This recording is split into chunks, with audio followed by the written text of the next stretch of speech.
Welcome to the RAS Project, a conversation about life, entrepreneurship, personal development, family tech, and marketing. My name is Ivan Temelkov, and I'm your host. What's in this podcast for you? Here you will find life-changing advice to help you level up every aspect of your life and business and help you reach your goals and dreams. As always, all content is 100% real, raw, and unfiltered. On today's episode of the podcast, I'm really excited to have Ollie Rankin, who is a multidisciplinary storyteller and artist who has spent 2 decades working at the forefront of global visual effects industry, from The Lord of the Rings to Alice through The Looking Glass. He combines his history of creative achievement with a background in computer programming and AI to develop new narrative conventions in interactive media. He's also the founder and CEO of Vancouver-based immersive content production company, and Sensory Interactive, through which he created the interactive virtual reality film Downloaded, which is currently on the international festival circuit. Through his nonprofit organization, From the Trees to the Stars, Ollie works as an advocate and activist for diversity, fairness, and sustainability. In addition, he performs as a spoken word poet, musician, comedian, and public speaker. Wow, Ollie, welcome to the show. Great to be here, Ivan. Thanks for having me. What an amazing bio. As I was reading that, I'm like, this is just a book in itself, probably. So first of all, let's go way back. So you've done global visual effects, anywhere from like The Lord of the Rings to Alice Through the Looking Glass. I mean, these are major global productions, right? That just about, I think every dreamer, every storyteller out there probably has heard of, especially Lord of the Rings. How did you even get to that? Let's talk about like early days of how did you even get into visual effects and then, getting to the Lord of the Rings? Yeah, absolutely. I mean, I grew up in a small and somewhat poor neighborhood in Auckland, New Zealand, and it didn't really occur to me growing up that I would ever have a chance to work on something like that. One of my best friends at school was obsessed with visual effects, and he had a dream to work at ILM. But yeah, as I say, it wasn't really on my radar. What fascinated me, I was pursuing sort of both creative and technical scientific fields at school, and I ended up going into computer science because I'd started teaching myself how to program a computer at home. Sort of found that I had an affinity with that. Got into computer science as a bachelor's degree, and there were these papers at my college in the subject of artificial intelligence. This is 20-something years ago, so let's say, yeah, 25 years ago. So Yeah. it wasn't really anything anybody had heard of. It certainly wasn't as cool as it is today to name drop artificial intelligence or machine learning. But I was just fascinated by it. It turns out that my college actually had a pretty good program in that. But the jobs that you could do in AI in those days were not really interesting things at all. My professors had been working for banks, trying to write systems to detect credit card fraud or to predict when the wings were going to fall off airplanes. Right, and that sort of thing didn't really appeal to me. But just as I was graduating, Peter Jackson announced he was making Lord of the Rings, and so for the first time in my adult life, I thought, I think I know what I want to be when I grow up. Okay. How can I get into that? Because I was a nerd Lord of the Rings fan growing up, so Sure. and I was also a sort of science fiction and cyberpunk fan, so that sort of fed into a lot of what I've ended up doing as I've gone through my career.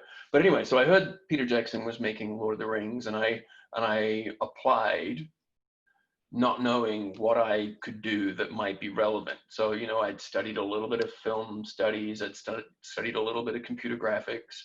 I wrote up a resume that kind of tried to play those things up and make it sound like I was much more impressive and capable and experienced than I really was. And they got my resume and they threw it on the pile with 1,000 other resumes they were getting every day, because everybody in the world wanted to work on Lord of the Rings. Right. But, um, and what it was, though, it turns out that I was on this electronic music mailing list, and there was a woman that was on that mailing list, a good friend of mine now, Mel James, and she was working at Weta Digital on The Lord of the Rings. That were in the pre-production. You know, they hadn't even Yeah. started filming it yet at this stage. They were just sort of preparing to go to camera. And Mel had lunch one day with this guy, Stephen Regulus, who wrote the software that was used to do all of the massive battle scenes. The software called Massive, in fact. You might have Hmm. seen something from the behind the scenes. You know, it sort of uses a form of artificial intelligence to give orcs and elves and all these other Yeah. human and monsters their own sort of awareness of their surroundings and their ability to make decisions. And she was having lunch with him, and he said, you know, it's really hard to find anyone that knows anything about artificial intelligence. And she said, well, you need to talk to my friend Ollie. And one thing led to another. Wow. So small world really is how it's really all, interconnected, and how really in such a big world that we live in is that there's always someone that you know or someone that knows you. And next thing you know, so the power of community, is really important. And I think that's really what led you to kind of, slim down, kind of the piles of thousands of resumes that they were going through. Mm-hmm. And suddenly yours that was in a pile of thousands, because let's face it, Lord of the Rings, huge, huge, huge production. It's probably in the top five, out there probably in the last, I don't know, 20 years, I would say. So suddenly, your resume is at the top when it was probably all the way at the bottom because you knew someone that, was connected to, the production of the Lord of the Rings. So that's very interesting. So, I want to talk a little bit about one of the things that I wanted to chat about is, virtual reality and just the entire industry with you and get your take on that. Also, in terms of, what your opinions are on where that's going. As we know now with what's happening in the world is that I think virtual reality is probably going to play a more important role in the way that we connect really as human beings, and the way virtual reality is used really just, in any industry, virtual meetings and such like that. So, what's your thoughts on kind of where the virtual reality industry is in currently, and what do you think is going to come down the pike in the next, 5-10 years? Yeah, totally. I mean, that's obviously it's a pretty big topic, but let me sort of go back again to my teenage years when I first got interested in virtual reality. I was sort of reading Hmm. all cyberpunk science fiction books and watching movies like Tron and that sort of thing. And I was immediately fascinated by it. You know, I grew up in this poor neighborhood, and virtual reality to me was like this portal that you could go through to experience things that you wouldn't otherwise be able to have the opportunity to experience. You know, I guess another sort of cultural reference is the Star Trek holodeck.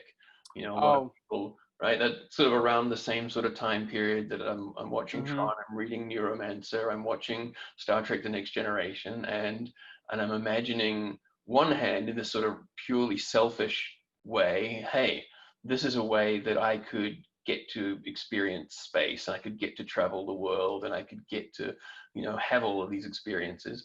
Um, and then the other thing that sort of occurred to me really early on was that seeing the world through another person's eyes and sort of getting to live another person's experience would be a great way to break down the biases and the misunderstandings that prevent people from connecting with each other, Yeah. or connect them, sort of prevent them from working together to overcome shared obstacles.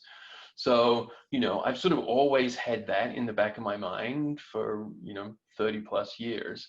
Hmm. But then, I guess I looked at the progression of other technologies and the uptake in other technologies. And like a lot of people, I thought, well, obviously, pornography is going to be the way that VR makes it into the mainstream, Yep. No, right? that is, interesting you said that. And I just wanted to touch upon that before I elaborate on a couple of things you mentioned. What a lot of people don't know is actually the pornography industry is perhaps one of the most innovative, because they're using pieces of technologies that are way ahead of what everyone else is doing. And I'm thinking in terms of, before 4K became popular, right? The pornography industry had been using it for a couple of years already at that point, and most people kind of frown upon it because it's adult, right? And most people like frown upon that because, let's just face it, it's not cool, right? But one thing that you mentioned that I really wanted to touch upon is when you were talking about how you saw virtual reality at a very young age. You saw it as a portal to enter a different world. And I think one of the things that draws people so much into virtual reality is sort of that out of body experience, sort of, that it gives you an opportunity to experience something that you otherwise probably wouldn't. Like you said, you want to experience space, you want to travel, you want to go to different places.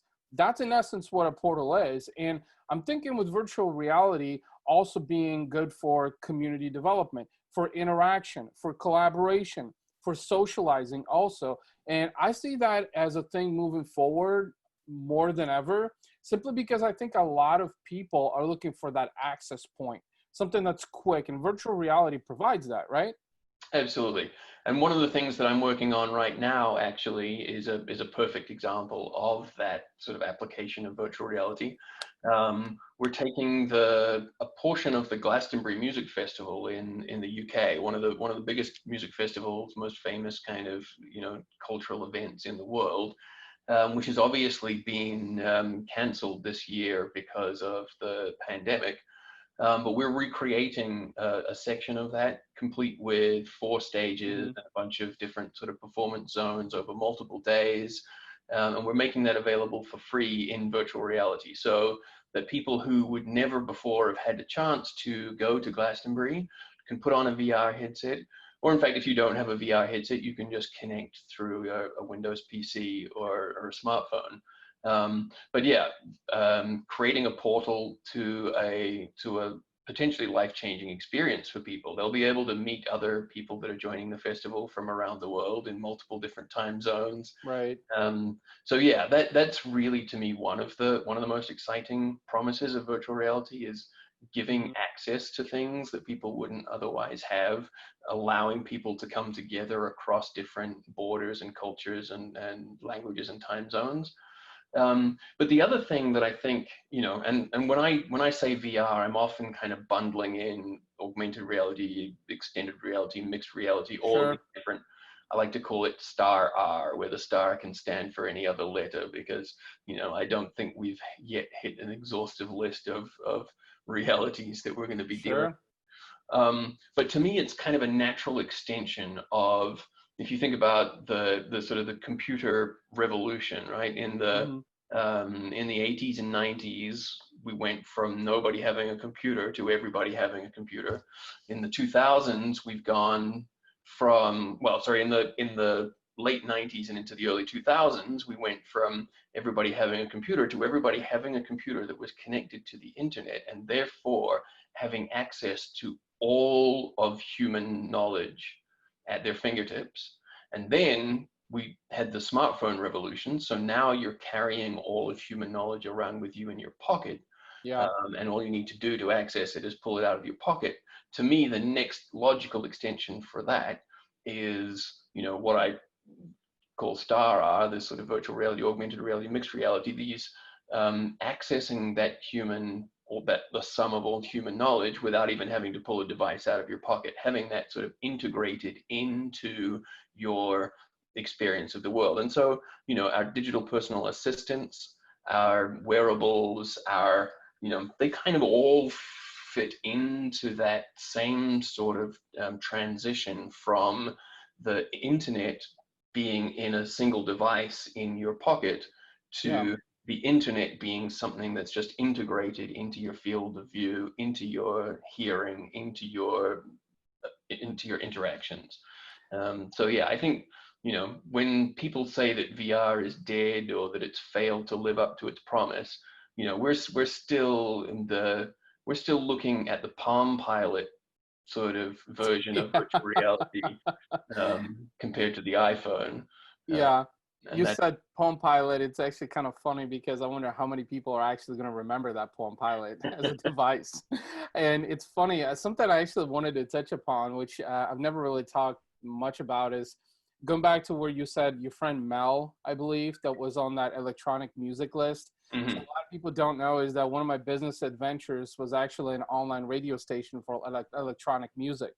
And, I've always been, as an Eastern European, I've always enjoyed trance, house, like all these electronic different musics, because genres, which they were kind of a blend, I guess, of, classical and hip hop and R&B, and that's kind of what comprised it, right?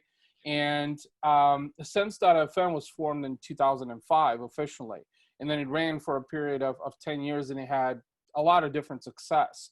But what was really interesting about that industry is just that we saw a rise of these music festivals, like these ginormous, we're talking about 15, 20,000 people that be out in a huge field. I think, some of the groups like Above and Beyond, I think in one of their concerts, they had like 1 million people somewhere out in India that were visiting. Now, what was interesting about that is you were talking about when you said, AR being sort of a fold within VR. Also, we saw an evolution into technology and the internet and morphing to create this integrated experience that you were talking about. Mhm. That, well, wearables, my Apple Watch and other things that, like you said, the next step is for something to be much more integrated, other than, just pulling out your phone, which is, that's basically where most people live now. And I think we're going to make a bigger shift into that. Something else interesting that I wanted to share: a couple of years ago, I had ran into someone locally, and nobody saw really value into this because it was so new. So this guy was doing virtual meetings, like, you do traditional types of meetings when you meet someone in person, or we're doing a podcast via Zoom. No, this was like a VR based meeting for large companies. So call it like a virtual conference in an essence. Right. And I think virtual reality will play a huge part into that, because it's not only about simulation in part, but it's also about, congregation of many people, to where you can still interact with people on a large scale, not just one to one, but on a large scale in a virtual environment. So in essence, it extends the connectivity factor from, traditionally engaging with someone and taking it a whole new level in a virtual world. So it's really interesting you were talking about this music festival, because I think there's going to be a lot of those to come with AR and VR, simply because they're accessible. You buy a ticket, you got a virtual reality device. I know, I think Facebook has their own version of what is it, the goggles, I think, that Yeah. they're trying to push. And I know there's other companies out there. Samsung has stuff, I think, for the Samsung phones, the Galaxy phones also, that you can use.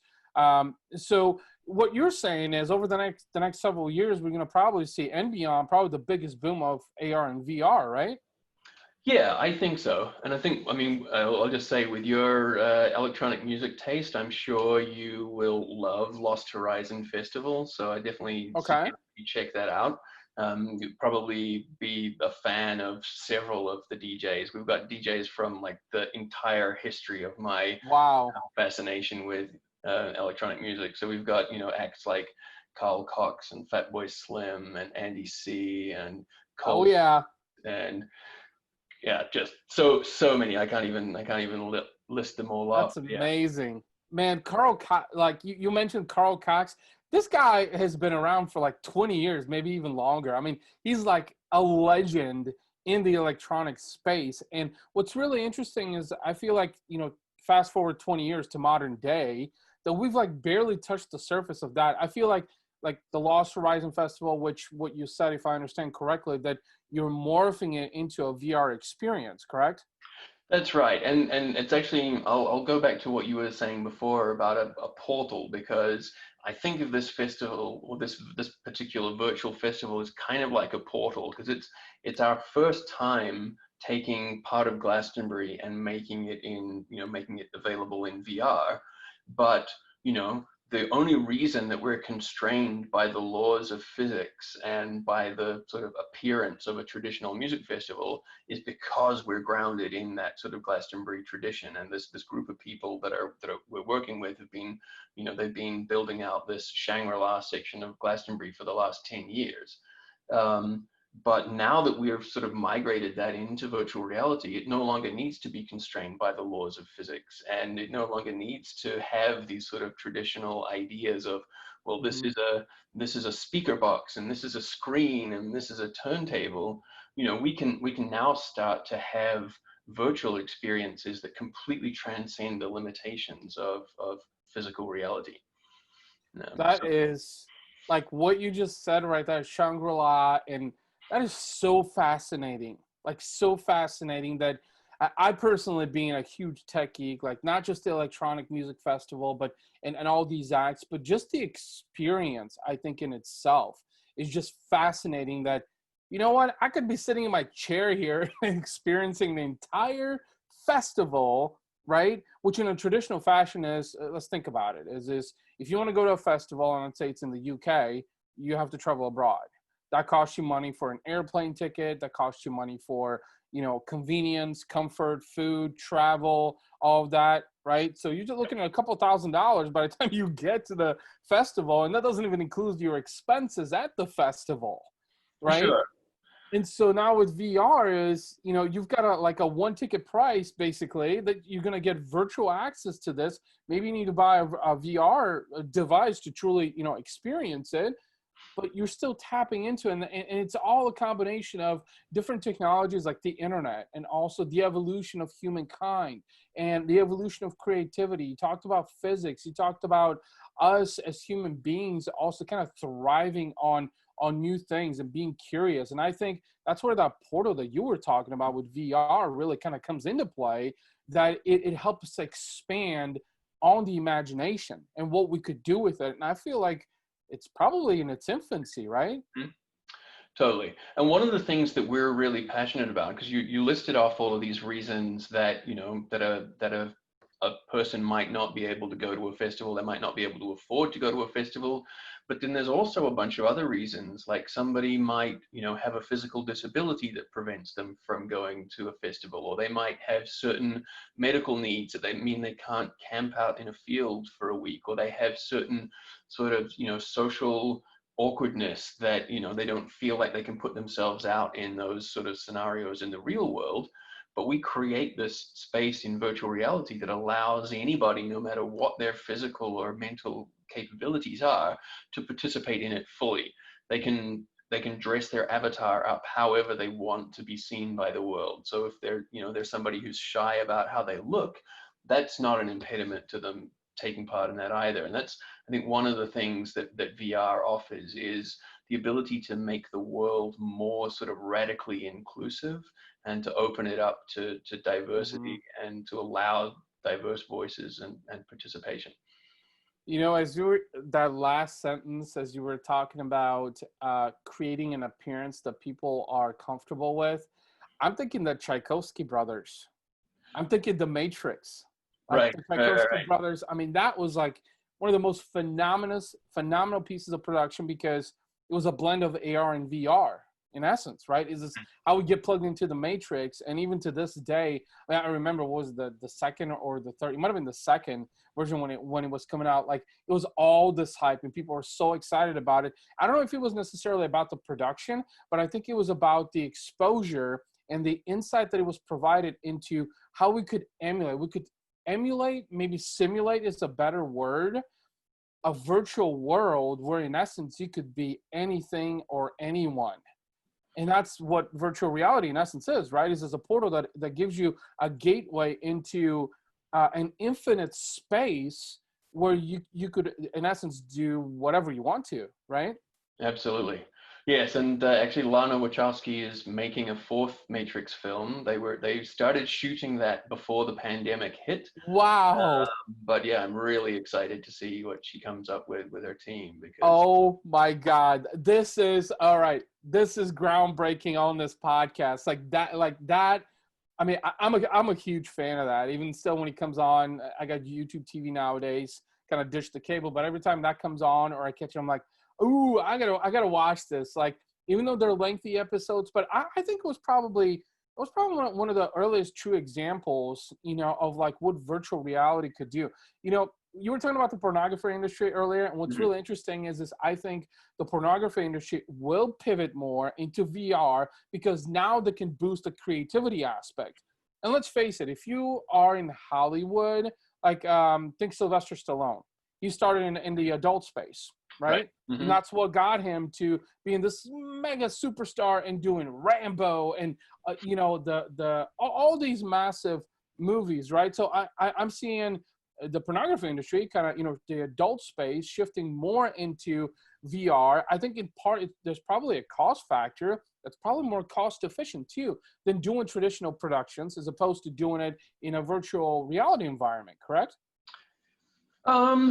In some regards, yeah. I mean, I've actually, this is a completely different story, so I'm not going to tell the whole story, but I did pitch some virtual reality technology that I was developing to the adult industry a few years ago. And because people are used to getting their adult entertainment for free now, right. It's very difficult for the producers to make a much of a margin off the content. But virtual reality actually offers a way of, creating a whole new layer, a whole new kind of pornography that people might be willing to pay for again. So as soon as that happens, and there's a bit of a, it's a bit of a chicken and egg thing at the moment because not enough people have the headsets for it to be worth people to invest a lot of money in creating the content. But if there was the content, that would be enough that might be enough to convince people to go out and buy the headsets.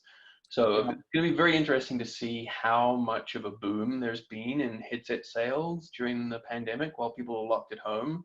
I know the Oculus Quest headset has been selling out every single time it gets shipped from the manufacturers. So that to me suggests that there's going to be a lot more headsets out there by the end of this year. And that starts to make the economics of creating VR content, whether for the adult entertainment industry or for the mainstream entertainment, starts to make the economics make more sense. Absolutely. It's really interesting. You shared that story because what was it, about a year or two ago, I did some work with a guy. He's kind of like a global trotter, or was at one point, also an agency owner in the marketing space, and had done, a business with some Fortune brands, like think of like Pampers, like big brands around the world. He was telling me a story, and this kind of threw me off, but since we're talking about the adult entertainment space, so apparently he knew the guys, I think it was at Bang Bros or Brazzers, which they're like a huge household name in the adult entertainment space, right? And it's mainly because they were one of the first guys who, like, in the earlier days, embraced technology and the internet and servers, and like figured out how to create this cluster, basically, which when you think about it is fascinating, because the way the internet basically started for the most part was just that, the US military released this technology, made it public. And they realized that it was much bigger from a communication standpoint, connectivity standpoint, and anyone that, is a big technology fan knows that technology is meant to be shared. That's why open source is so big nowadays, is because it's meant to be shared. It's meant to be shared because people can take it and create different things with it, which really contributes to building it out. But speaking of the adult entertainment industry, it was interesting. He was telling me about that. I remember some stories about, like, telling me how these guys, I mean, they were doing this in the like early days. Right. Like nobody knew like what a server was, or renting a server, or, how to house content and media and stuff like that. And I think that's in part kind of like where things took off with the adult entertainment spaces, because largely they've embraced technology. And I think now AR and VR is kind of the next step of that evolution. And, people, like you said, get their adult entertainment for free. It might make it even more creatively accessible, to where they can really plug into it. And you were talking about the Oculus, is selling like hotcakes. So now you add that on there, it just creates a better virtual experience. So, Ollie, love this conversation. We could literally go endlessly because there's so many different things, that I would love to ask you. But, first of all, congratulations on everything that you've accomplished. You've had a massive massive career. I can't wait to see what you guys come up with the Lost Horizon Festival. I have to keep tabs on that because being an electronic music fan, I'll have to plug into that for sure. Absolutely. For sure. With that being said, let's tell the listeners before we close things up, where can they find you on the internet? Throw out some handles, some websites if they want to connect with you. Yeah, absolutely.